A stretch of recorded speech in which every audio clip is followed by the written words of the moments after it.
Hello दोस्तों, आज हम पढ़ेंगे इंडस्ट्रियल एम्प्लॉयमेंट एक्ट 1946।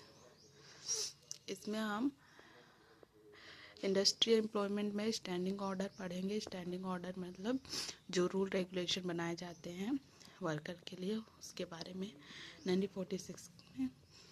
चलिए फिर स्टार्ट करते हैं। तो ये क्विक रिकैप है, जल्दी से आपका रिवीजन हो जाएगा। तो इसका ऑब्जेक्टिव है सर्विस, जो भी provide service rule to workman, सभी के लिए रूल प्रोवाइड करना वर्कमैन के लिए। फॉर्मली डिफाइंड कंडीशन ऑफ, इसमें अच्छी तरह उनके कंडीशन को डिफाइन किया गया है। और ये कुछ आपके केसेस दिए हैं जो एग्ज़ाम में नहीं आएंगे, और ये पूरे इंडिया पे अप्लाई होता है। आगे हैं जहाँ पे 100 या 100 से ज़्यादा वर्कमैन होते हैं, वहाँ पे एप्लीकेबल होता है। लेकिन 100 से कम पर भी अप्लाई हो सकता है। 2 महीने की नोटिस देकर गवर्नमेंट इसे अप्लाई कर सकती है। और आगे हमारा सेक्शन 2 में बताया गया है एप्रोप्रिएट गवर्नमेंट का मतलब एक सेंट्रल गवर्नमेंट होता है इसमें, और स्टेट गवर्नमेंट होता है। इन दोनों को ही एप्रोप्रिएट गवर्नमेंट बोलते हैं। सेंट्रल गवर्नमेंट के अंदर जो सेंट्रल के कंट्रोल में सारी चीज़ें होती हैं वो आती हैं, जैसे रेलवे हो गया, मेजर पार्ट्स हो गया, माइंस हो गया, ऑयल फील्ड हो गया, ये सब आती हैं। और इसके अलावा बाकी सब चीज़ें स्टेट गवर्नमेंट में आता है। सेक्शन 2A में हम पढ़ेंगे अपील या अथॉरिटी के बारे में। अपील अथॉरिटी जो ये गवर्नमेंट होता है, एप्रोप्रिएट गवर्नमेंट जो होते हैं अपील अथॉरिटी को अपॉइंट करते हैं, और ये गवर्नमेंट ही अपॉइंट करते हैं सर्टिफिकेशन ऑफिसर को। और आगे है एम्प्लॉयर के बारे में पढ़ेंगे कि एम्प्लॉयर कौन होता है। फैक्ट्री में मैनेजर को कह सकते हैं। गवर्नमेंट इस्टेब्लिशमेंट में हेड ऑफ डिपार्टमेंट को कहते हैं, और नॉन गवर्नमेंट वाले में सुपरविज़न एंड कंट्रोलर को कहते हैं। आगे हम पढ़ेंगे। ये हो गया हमारा रिवीजन। हम सेक्शन 2E में देखेंगे इंडस्ट्रियल इस्टेब्लिशमेंट किसको कहते हैं, इसके अंदर क्या क्या आता है।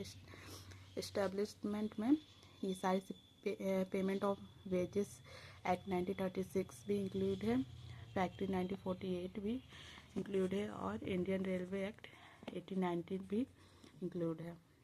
और स्टैंडिंग ऑर्डर क्या होता है यहाँ पे शॉर्ट में बताया गया है सेक्शन 2G में कि इसमें रूल्स अंडर शेड्यूल, इसमें सारे रूल्स इंक्लूड किए गए हैं कि कैसे वर्कमैन काम करेंगे, उनका कंडीशन क्या होना चाहिए, कितने होने चाहिए, सारे उनसे रिलेटेड सारे रूल इसमें दिए हुए हैं।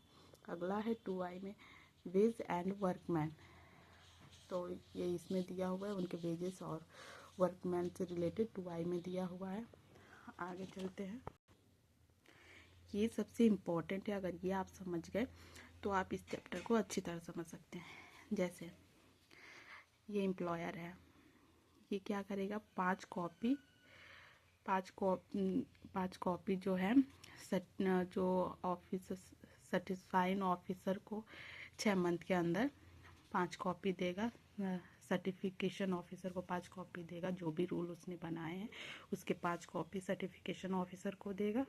उसके बाद से ये क्या करेगा, एक कॉपी वर्कमैन को देगा, उनको भी तो पता होना चाहिए कि उनसे रिलेटेड क्या रूल बनी है, तो उनको देगा। फिर अगर इनको कोई प्रॉब्लम होता है तो ये 15 दिन के अंदर इनको बता सकते हैं, सर्टिफिकेशन ऑफिसर को 15 डे के अंदर बता सकते हैं इनको।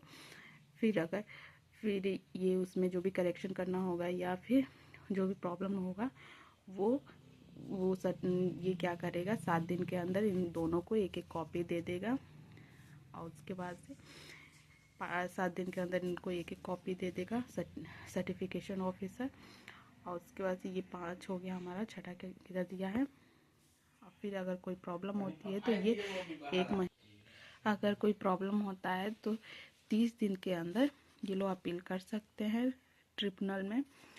एम्प्लॉयर भी कर सकता है, वर्कमैन भी कर सकता है। उसके बाद से जो भी जजमेंट आएगा फिर वो सर्टिफिकेशन ऑफिसर के पास एक कॉपी जाएगा और एक एक कॉपी इन दोनों के पास जाएगा।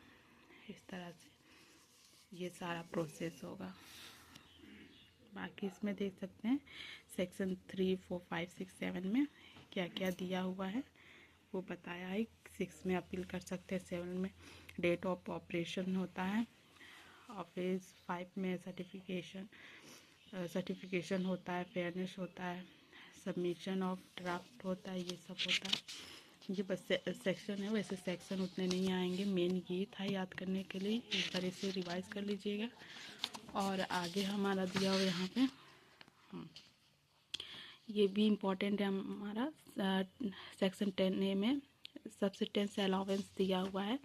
अगर किसी पे यहाँ पे दिया हुआ है